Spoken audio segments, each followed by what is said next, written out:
নেত্রকোনায় শিক্ষিত বেকার যুবক শাহজাদা ইউটিউব ভিডিও চ্যানেল দেখে ফল চাষ করে আজ স্বাবলম্বী হয়েছেন। শুধু তাই নয়, এখন তার বাগানে কাজ করছে এলাকার বেকার অনেকে। শাহজাদার বাগানটি তার জন্মস্থান নেত্রকোনা জেলা সদরের তাঁতিয়র গ্রামে কংস নদীর পাড়ে অবস্থিত। সালে আমি এই ইউটিউবের মাধ্যমে দেখতে পারলাম যে প্রচুর ফলন।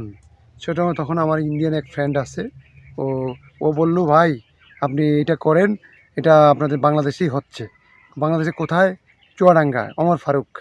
তখন আমি ওই এতে সারা দিয়ে আমি চুয়াডাঙ্গা গেলাম, ওনার বাগান পরিদর্শন করলাম, বাগান দেখলাম। দেখে আমি আবেগে আপ্লুত হয়ে আমি অবাক হয়ে গেলাম, আমাদের বাংলাদেশের মাটিতে এত সুন্দর কমলা হয়। আমি আমি বিশ্বাস করতে আমার হচ্ছে, মানে বিশ্বাস করতে আমি কি বলবো, ভাষা হারাই ফেলছি যে বাংলাদেশের মাটিতে এরকম কমলা হয় আমার জানাই ছিল না। তখন আমি তার সাথে কথা বলে তার কাছ থেকে আমি 100 চারা নিয়ে আসলাম। 100 চারা নিয়ে আইসা আমার মাটিতে রোপণ করলাম।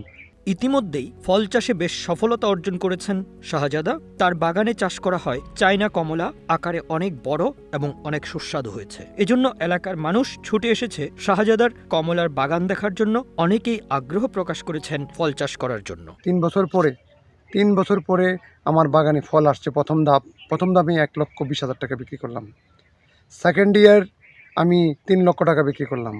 এখন এলো ফোর্থ ইয়ারে আমার বর্তমানে আমার প্রায় 4 লাখ 4.5 লাখ টাকার মতো বিক্রয় আসবে।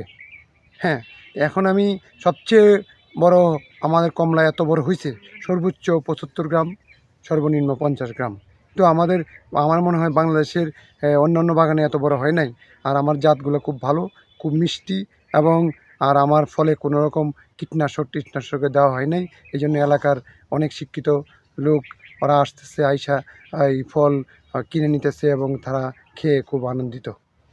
এবং আমি আগামী দিনে বিশ্বাস করি যে আমাদের বাংলাদেশের শিক্ষিত যুবক যারা আছে, ওরা যদি এই ফলে মানে আগায় আসে, তারা আর্থিকভাবে লাভবান হবে, বেকারত্ব দূর হবে, এবং আমার দেশের এর বৈদেশিক মুদ্রাও আমার মনে হয় অর্জনে খুব একটা সচেষ্ট থাকবে আমার দেশ।